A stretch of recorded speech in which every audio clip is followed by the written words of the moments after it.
Hello, and welcome to this week's episode of the Reset Podcast. I'm your host, Laura Munoz, CEO of the experience agency D-Flash. Each week, I bring a different leader from a unique industry that is kind of doing changing work. This week, we're doing episodes around Podcast Row with dynamic women from around the world who are doing some game-changing and really unique things. And I'm super psyched to have Felicia Hinds Patrick, who's the CEO of Sacred Soul, and have a great conversation about finding our divine energy and actually understanding what this whole universe of crystals is all about, and a really cool and great conversation. Take a listen. Hey, Felicia. Hi, how are you? Good. I'm not going to do bye, Felicia, because I'm wrong. That's been your life. That'll be normal. You have lived, if you had $1 for every time someone said that, you'd be a billionaire. As you know, every first question is always the same. I'm always fascinated by the answers people give, and I'm sure yours will be no different. So, Felicia, what was your first job? Interestingly enough, my first job was, I was that person who would do inventory in grocery stores. You know, you count how many jars of jelly is there. I actually did that. I didn't even know it was a thing, but it's a job. They come, they pick you up in a van and carry us over to a grocery store, and we Who picks you up in a van? Like, are you a child? No, the Because like, that seems the sketchy. inventory checker and company. Okay, will you pick up a you group. worked for a company that legally picked you up, not you were kidnapped. No. Okay, just checking. Yeah, very legal. Okay, But quite interesting. got it. And you were in high school, college, I was in high school when I did that. and what kind of grocery store? Like a secret shop, right? Or like a kind of local bodega situation? We went to like the Pathmarks at that time anyway, and the ShopRites, yeah. The bigger ones. And where was this? This is in Brooklyn, Brooklyn, New York. So you're like, I'm gonna wander over to Pathmark and I'm gonna check how many sausages are actually here. Yes, so we got assigned, you're gonna be in aisle 6, you're gonna be in aisle 7, and you go check these items in particular and tell us how many is on the shelf. I'm like, this is a thing. And you got paid for this. Yes, we did. And you're like, I hate this. Minimum, yes, of course. I knew you would hate this. I sure did, but I'm like, hey, this is money. I'm gonna do this, and realize you better stay in school. This is not a good So, life choice. Just to not be a life choice. I get you. Right. Understood. Mm-hmm. So Felicia, how did you get from stopping Vienna sausages to creating Sacred Soul? What's that journey been like? Oh, that was an amazing journey. Actually, I didn't have this anywhere in my career path. I went to school for computer information systems. I went to college for that, Baruch, actually. So I was in computer information systems, like a desktop admin. I went through the whole database admin. I did all that. So that wasn't even in there. And then I jumped all over the place. So it seems like I would like to call it, I was probably soul searching, trying to figure out where I am, what I'm trying to do, who am I in this whole process. So back to your question, because I think I went on a tangent. No, you're on the right path. It's like, so you were database admin, and then you're like, but I'm not. This is not what I need to be doing. Right. You know, things kept happening. Like, that was when it was the big computer boom. So I was in there at that time, and then it went up, and it just dropped down. So I was laid off, and that was like my first layoff. And I'm like, I can't with this computer stuff. So to get back into the working world, I came in as an admin, just an executive admin. So I'm like, this is going to get me back into corporate, because right now I'm not getting in on the IT side anymore. So I did the executive admin thing for a while, and I just kept following through with that. And after that, I think my final executive admin job was at Goldman Sachs, which was great, well paid, very good position, 6 figures, it was a really good thing. But that whole journey was just like, all right, that in life, and being who I was at the time, my mother, and all these different things was happening. I just started to say, what's going on? What am I doing? What is this all about? What is this job thing? What is this job like? What is this family thing? And I lost myself in the process. I honestly came to a part where I truly lost who I was going through all these transitions, and I questioned it. I even made choices in that space that was not really in alignment with me. I started to choose, instead of dealing with my issues at home or my issues at work, I was like, how can I just escape all of this? And I did. I tried to escape it. I tried to change my life, do things, go outside my relationship, and change see if I can erase things. We get there. So I'm like, okay. That process was quite an adventurous one because I really didn't recognize myself in the mirror. I'm like, who are you pushing through something that does not really resonate with you, but you're doing it anyway because you don't want to deal with reality. So that was me. That was where I was. And in that situation, a traumatic event happened where the person that I was actually engaging with at the time died. He was in a tragic accident, and his death was like my awakening. I was like, okay, what's going on? What is this life about? Why do people die? I was asking all those deep questions where you just sit down and you wonder, why are we here? What is this whole world thing about? So I was in that space till I started to transition into spirituality because I'm like, this is not something I can talk to a priest about. I just didn't feel like that. It's not something I can talk to a therapist about. So I feel like there's something deeper calling me. And it happened. I was just like, all right, I'm going to seek a medium. And typically in my culture, we don't do that. This is like my belief system was like, you can't seek mediums. You have a problem, you got to go to church or something to figure it out. Of course. Yeah, and I'm like, well, this is not it. No, I actually feel like this is fine. I literally let go of every belief I had, everything I was trained, everything that created the person I thought I was, let it go. And said, I'm doing this other thing here because it's really pulling at my heartstrings and I'm going to do it. So my medium paid some big money for 15 minutes. That's like always my thing.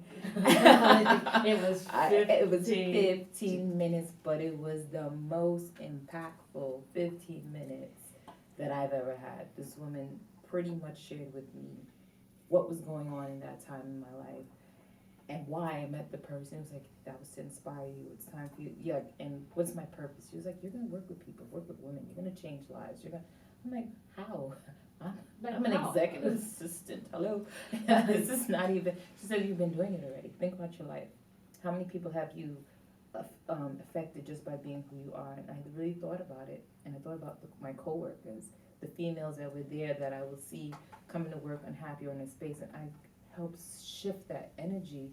And then they'll come to work all bright-eyed, bushy-tailed hair done. But before it was like, why aren't you doing that? And so it's like, it's just work. I'm like, but do it for you because you love you. Like, that was who I was naturally, but didn't bring it into like, oh, this is something I could be doing.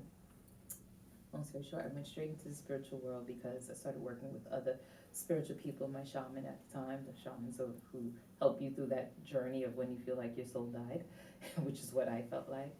And that transition by working with him, I started to realize, oh my, I can read souls. I started taking a course that taught me how to do it. And when I read for people, I was like, oh, this is I learned something that I never knew before. I sat and practiced on family members, friends, and they were blown away. Like, how are you doing this? And I'm like, I don't know. I have no clue. And it made a believer of me, and I'm like, this is a thing. It's real. And when I read for my shaman, who's been doing this forever, and I was able to share stuff up with him, he was like, I have people for you. Now it became a business. Because he was like, I want you to do this, and charge him, because I wasn't charging anyone. I just wanted to get my certification and practice and believe in myself anyway. And I did it. And I worked with several people that he sent me, still work with them now because they haven't left me. I'm still coaching and working with them. And that, I guess that shift was so tremendous that I said, this is where I need to be. Gave my job 2 weeks notice. I picked a day and I said, out of here. And Sacred Soul was born probably 2 months after I left because I had to figure out, how do I make this a job, my career? You have bills. Right, because I just walked away from 6 figures to the point my accountant was like, so you walked away from this? I hope you can. I'll be fine. I'll be fine. I'll be fine. And at the end of the day, I was fine. Yeah. Because when you step into your truth of who you really are, you are operating from a higher space. So it's just like that divine, I guess, energy, that flow of energy that flows to us, when you place it where it belongs and you're in your true space, it opens up the door to so much abundance for people. If they understand I call it the triangle that we have, which is our body, our mind, and our soul. If we understand that if you bring all those three things together harmoniously, you're now you're living consciously. We forget our soul. You ask people, so how are you taking care of your soul? They're like, what's my soul? Like, they don't really recognize that because it's the unseen part of us that we do interact with, the intuition and all those little pings we get that tells us what to do.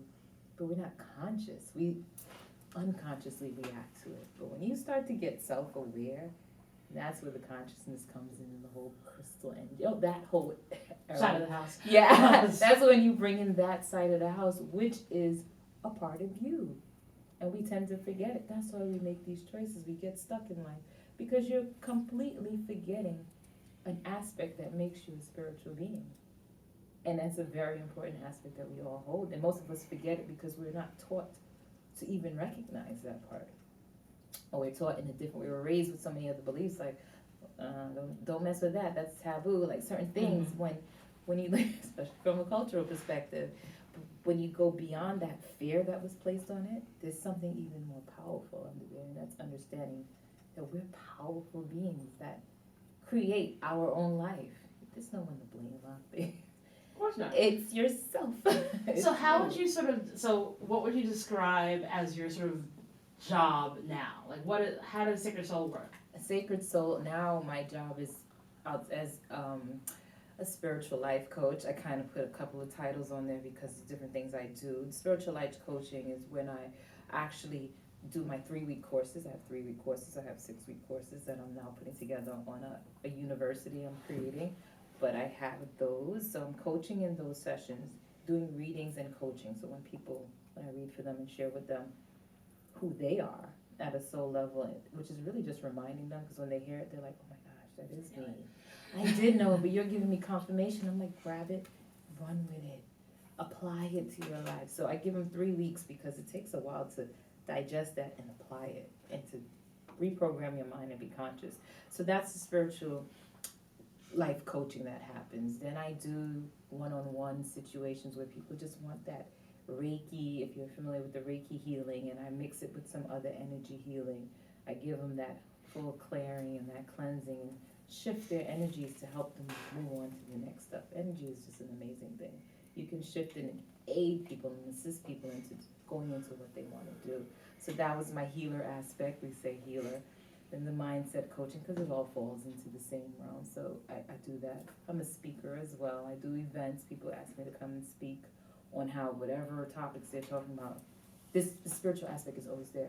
There's no setting aside time for spirituality. It's in your everyday. It's everything you do. It's everything you do. So how does it work when you get someone to do a reading? You're like, oh wait a minute. So you're gonna tell me about like the guy I'm supposed to find, or is it more that people will come and say, hey, listen, I'm having like a block. I'm not sure what the issue is. Can you help me relieve that block? It's the latter. It's people come with the most common is I'm blocked. Something is blocking me from doing X, Y, Z. And of course, my first thing is, that's something. It's really you, but we're going to get you through this one. So there are those who come with, can you tell me about if this person's right for me? But I don't address that because at the end of the day, when you do this soul work, you will know what's right for you. You'll know why you even attracted that person you're now questioning. And for you to ask the question, usually you already know the answer. But yeah, you're into the answer to. Yeah, but you have to come to that space of self-confidence. And when you do that soul work, you have it to say, oh, you know what, this man is not for me. He's more a reflection of who I thought I was. Mm-hmm. Because that's what we attract, people who are a reflection of who we are in that space. And most times it's not even who you are, it's who you cultivate yourself to be because of your experiences in life, because of your belief systems, because of society. I should be doing this, but I really want to be doing this other thing. You know, so those things. So you attract stuff that aren't you. So I deal with the soul work. I don't tell your future, you tell your future. And when you do the readings, are those with cards, or you just sort of like read people's energy and sort of do a body scan? Mm-hmm. How does it all work? Yes, it's no cards for the what they call that is Akashic readings. That's a term they use in the spiritual world, is Akashic readings. But what I do is I use a pendulum. If some people are familiar with a pendulum, it looks like it's like a string with the heavy item object on the end. So when I ask questions, it energetically will give me an answer, yes or no. So I use that sometimes with my work, or I would just get information when I ask questions that I can feel energetically, or it's like so hard to explain. Like you can feel energy and it becomes words. Like I can translate that energetic feeling into a word, or see a picture, and I can from that picture know what I'm supposed to say. So it comes in different ways for me. And so when I share those things, they're like, "Are you my best friend?" I used to get that. Like, how did I not know? How do did you know get something? And I'm like, it's not me, because typically when we do spiritual work, we're vessels for the information to come through it. Anybody can do it because we're all created exactly the same way. So if you want to do that, it's for you and that's your choice. Anyone can do it. I'm not a magician. There's nothing magical happening. If you're ready to tap in, anyone can do it. That's why we try to. I'm not trying to create anyone to no followers. I'm trying to show people how you can be your own leader. After I show you the way, run with it. Fly, as a matter of fact, and don't come back. I don't want you doing this. Yes, I taught you the tools, take the groundwork, and go. You have to know how to step into your power. You're powerful. And how do you, how would you say that what you do differs from a sort of psychic medium? Oh, psychic mediums, they actually talk to the deceased people, and they get information from the deceased and bring it to families, whoever is of interest. I typically don't do that. I do feel the presence of deceased people when I'm doing the work, but I don't typically tap into them. But mediums, that's their sole focus, is to just bring in information from the other side, from ancestors or past loved ones or whatever the case may be. I more go into your soul, which is the Akashic Records, is just knowing. I'll just take one step back, which sometimes blows people's minds if they don't really understand this, or their belief system keeps them in a certain space. Souls, we don't come here just once. Like, this is not your first time, your first rodeo here on earth. We reincarnate, we come again, and you create records. Like, the files I see is like records. This was you 10 lifetimes ago. These are the choices you made 10 lifetimes. Sometimes it's those choices from 10 lifetimes ago you've been making every time you came back, and you haven't learned from them yet. So here am I giving you a peek at yourself. Take what I just shared with you. And most times when I tell people their past life stories, they're like, "Oh, I'm doing that right now." I'm like, "You're still doing it. You get it? You have not learned it. You haven't." And here you are with the opportunity to make a new choice. You're enlightened now. You're in a conscious place where you can say, "I used to always do this in this situation. I would always do obligation," just to give an example. I'm always go in a space of obligation. You do it all the time. Now you can see yourself in that moment, and are you going to say, "I should be doing this," or you're not going to choose obligation, you're going to choose what you truly want to do. And so they have to be at a level of self-awareness to do this, right? I teach that. And sometimes people can't see themselves. I can't. It's great to have a mirror. So as a coach, which is something I highly recommend people get, when they get stuck in life, sometimes you don't need a therapist. You need to go deeper. You have to work on yourself at a soul level, because sometimes you created it at that level. You didn't create it at the physical level.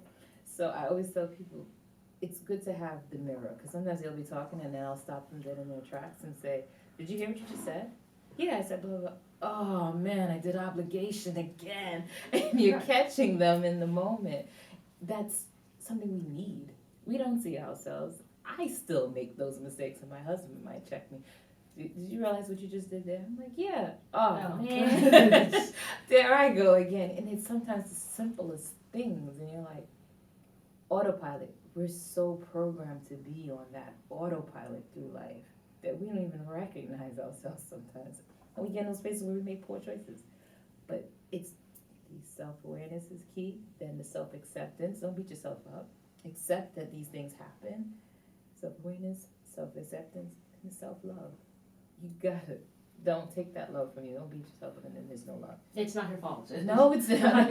Number one, it's not her fault. When you're conscious and you're aware, you can make better decisions. And you see someone to help guide, and Yes. and so you look to be an awesome guide. So I have a question for you. So, about crystals. So when I met you yesterday, you gave me a crystal. I sure did. And so as a Caribbean person, like I'm into this. Like I think I'm more into it now than when I was younger because I'm like, well, why would I not be? Nice. And because like you have to sort of accept like you look at your. I think the best way to say that you look at your life and you look at what's happened and you have to say that like it's the choices that you've made and the things you've accepted and let go. Allow other things to come in. Yes. It's I like that. I'm gonna just take that. Let me write that down. Well, this is being recorded, so guess what? You can take it. But I think, I've recently started looking into what crystals look like. So the first thing I got one of the ones that you gave me. But I think it's actually important for people to understand what a lot of these crystals and energies sort of means because the one thing that concerns me a lot is that is the hokification of all of this. Like this is all very hokey and woo woo and fakery, and people are hurting and have a hard time sort of distinguishing and helping to understand how to go to someone like you or someone else who actually is legit and has done this. So like, what are some ways to sort of help them understand that? Like, if you get a crystal and it's like blah, it's phony. If you get a crystal and it's like this, it's right.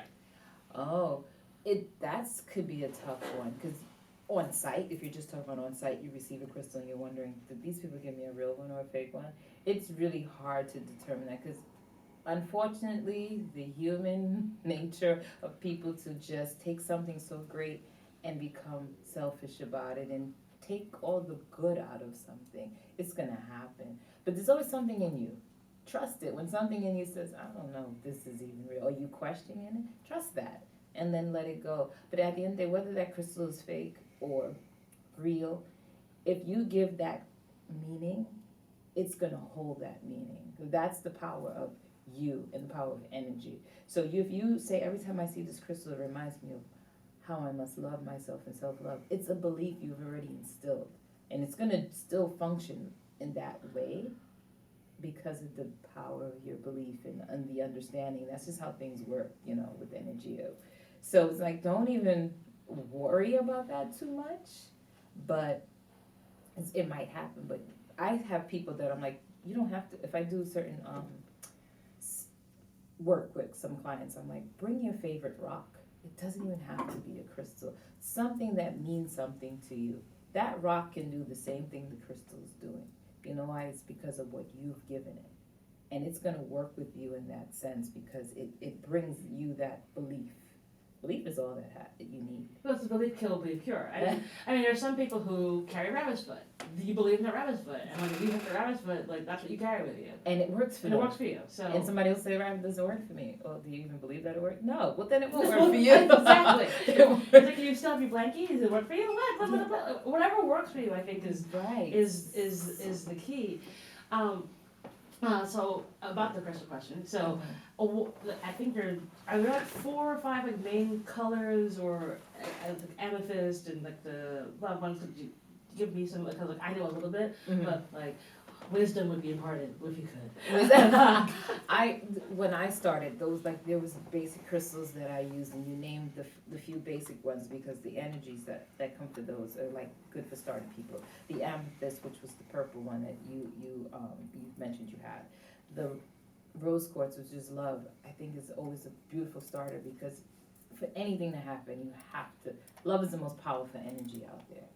And if you can't start there, it's like, how are you going to get anything else? It opens up your heart so you can be ready to, accept yourself, accept things. So definitely the rose quartz, which is pink, that's that one. Another good starter I had was a black one. It's black tourmaline. That one gives you that grounding energy. You ever sometimes feel like you're not within your body? You just feel out of sorts. Yeah, that calls your energy back into you. That's what the black tourmaline does. That's another good starter one that I started with. Citrine. Citrine is like a yellowish color. Nice, powerful one it attracts money. It's about abundance. Get your citrine. That was a great one that I love to work. I have that as well. Okay, so question, what is the difference between like having a bracelet Mm-hmm. and that has the different crystals and carrying one in your pocket? Is there a difference? Not really. Not really. Should you take them off? You can. This is what I tell people. There's no right, there's no wrong. I need you to trust yourself. I'm not gonna, oh, you took it off, that's gonna be a problem. Like, No. girl, what you doing? No. And that's the thing about understanding. Don't let someone sit there and say, scare you into certain things. Do you really believe that? Do you think that's it? Know that they work with you. Crystals carry energy. At the end of the day, we all are made up of the same things of this earth. We're made up of the same, this is all scientific here. Everybody can just check this out yourself. The human body is made up of the same elements as the stars in the sky, the same elements as the stuff we find in these crystals. And it's why our energies work with their energies, and actually those crystals mimic what we want from them. It's, if you know science, this would make 100% more sense, but it's just how energy works. They even studied why crystals work. I actually read that, funny you said that, like 2 days ago, and they said it's because of the exact thing that's in the crystals we hold in our own human composition. So, and that goes to go back to the spiritual aspect that we're all one. Everything that we see, from trees to birds, we're all connected. We hold the same elements as a planet, a star in the sky. That says a lot. It says a lot and shows you the power that you hold within. Yeah, I think a lot of it is, people forget that their own power, and I think when people get stuck or when they have a block, and I've seen more men like that I know in my life who have been like more open to this stuff as of late in the last few years, and because it's like, listen, you have nothing to lose and everything to gain to find something that can at least not give you the answers, but can help you find your own answers. Right. Just at least start it. Crystals are a great starting place. If people start to, honestly, it's like some of the best starting places. They start to believe again.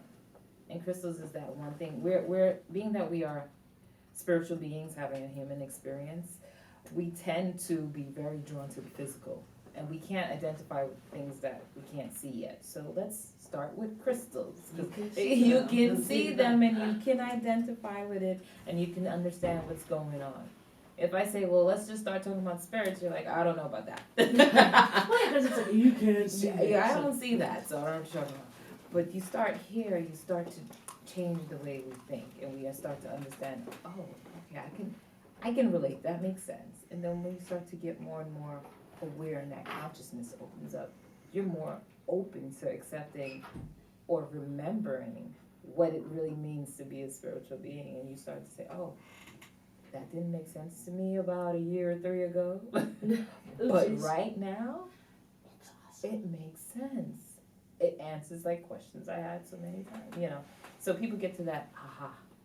So what happens when people come to you and they're like, you know what, Felicia, you were wrong. That has actually never happened. Really? Never happened. That's interesting. Because the people who actually come to me are already in that space where they know that there's something that they're seeking. Their soul is trying to tell them, okay, we're here. It's time for your next phase, your next step in this evolution, this ascension process you're going through. So they're ready to take whatever steps is necessary. If I was just picking up somebody on the street and say, hey, let's talk about it, and I'm trying to force something on them, they're the ones who would most likely say, that's not true. But they were never ready, so they're still living in that lower vibration. They're not ready to receive anything. So I have never had to experience that. Wow, that's pretty awesome. Because what I train you is to step in every choice you make. You can't blame anyone for anything. When you start doing the blame thing, you're giving away your power right there and then. Because it's not my responsibility. All of a sudden, it's not your responsibility. Everything is yours. For you, everything is your responsibility. So if it's not working, what haven't you tried? What's not working? What's wrong? You have to look back at yourself and say, okay, it's usually something you've missed or you're not ready to receive.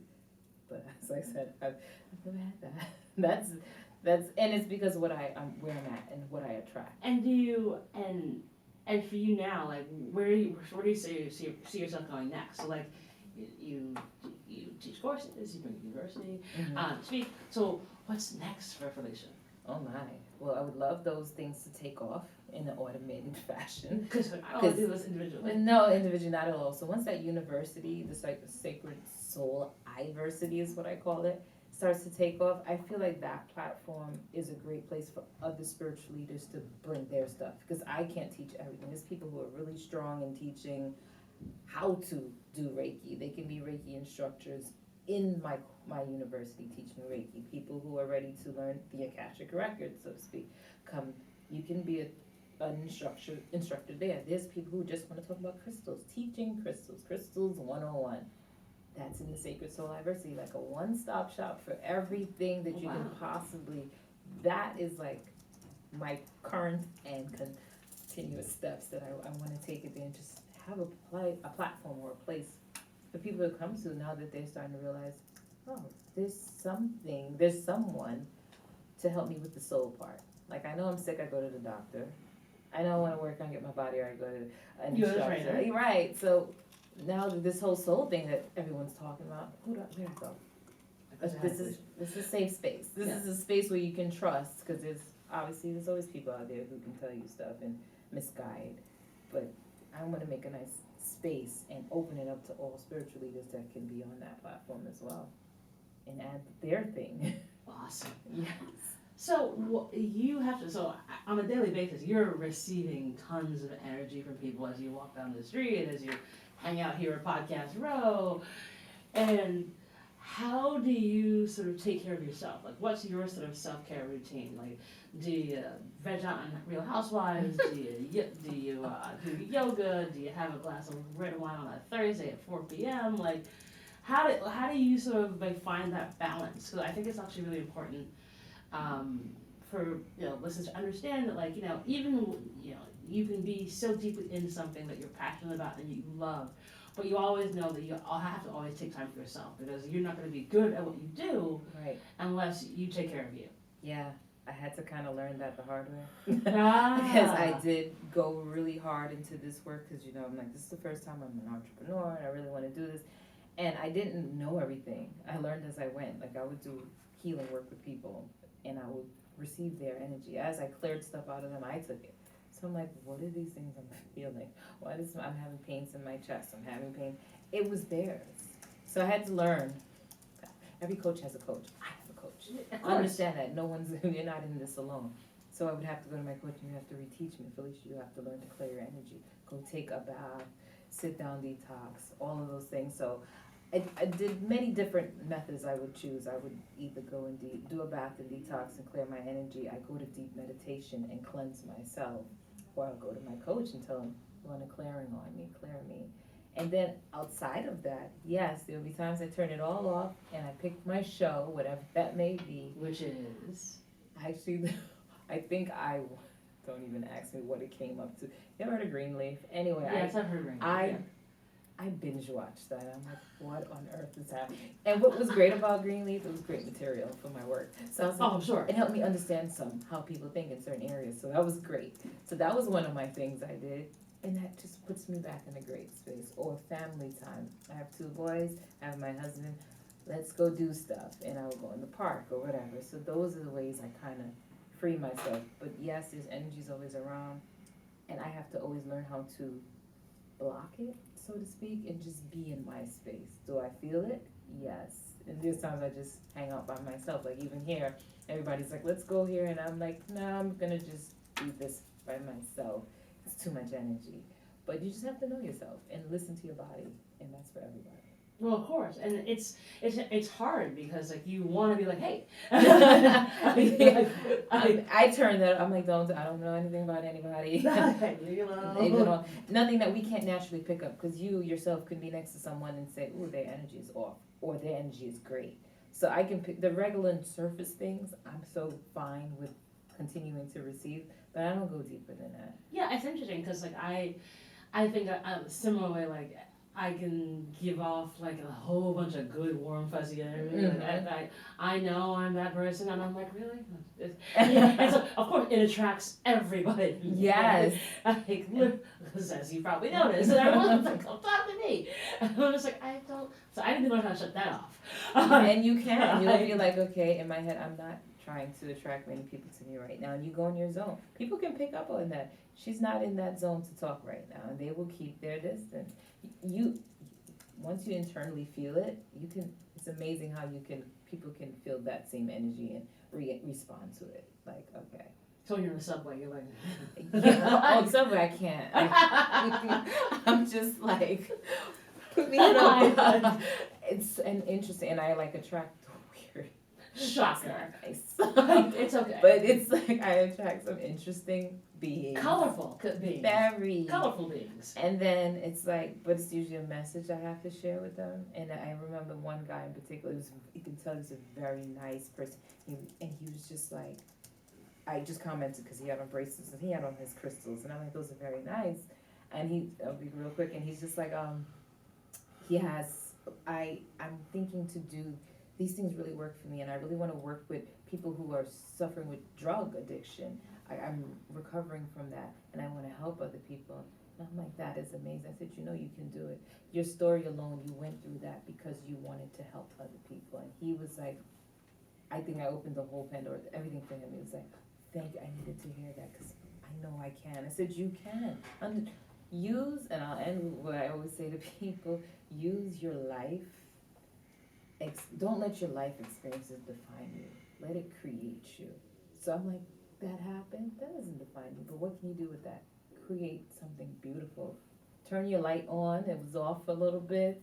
Turn it on now, ignite all those other people who had similar experiences. So that's like what we're doing here.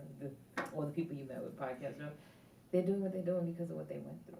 Of course, and I think you're right. That actually is a great way to end the show because I think it's so important that your lived experience allows you to create new opportunities and experiences that can be so much better and greater, and if you just can harness those on. Right. And remember, you're still here. Yes, you're still here. It doesn't end, so you might as well keep doing what you're supposed to be doing. Yeah, and that's the most important thing. It's like live it with abundance and live it with the resilience that you've had. Is the key for all of this. And we're here to help each other. The only way you can do it is if first you got to step into you. First. Yes, it's a torch. It's literally a torch. I see it's like a light we have, and when we do that, we pass the torch. Light up the other person who's dim for me. They're not going to light up a whole bunch of other. It's a ripple effect that's all I want from this Sacred Soul Diversity and this I'm pushing an I Am movement to get that going. So. Awesome. Well, Felicia, it has been an absolute delight to have you on the show, and we'll put all the information in the show notes about how to get in contact with you because you're here in Brooklyn, and learn about the university as well because I think what you're doing is fantastic. And thank you so very much. And thank you. I really appreciate it. Awesome. And that's our show.